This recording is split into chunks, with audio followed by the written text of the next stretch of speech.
Hej, jeg hedder Liva, og jeg vil gerne fortælle om min virksomhed, der hedder Genbrugsklæden.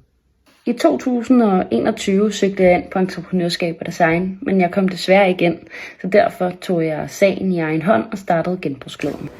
Her gav jeg gamle genbrugslamper nyt liv. Jeg upcyclede dem ved at male dem, udskifte ledninger og fatninger, og derefter solgte jeg dem via min Instagram under navnet Genbrugsklæden. Interessen voksede relativt hurtigt, og efterspørgelsen blev så stor, at jeg rent faktisk kunne leve af det. I starten var det meget grænseoverskridende at skulle sælge noget, som jeg havde skabt. Men med tiden blev jeg meget mere tryg i rollen og dygtiggjorde mig både til det kreative, men også til det kommercielle arbejde. I dag er der hele 344 personer, der har en af mine lamper hængende i deres hjem. Og dette i sig selv bliver jeg utrolig stolt af. Udover læring omkring forretningsdrift, salg og branding, fandt jeg også ud af, at det giver mig enormt meget værdi at kunne skabe noget, som andre bliver glade for.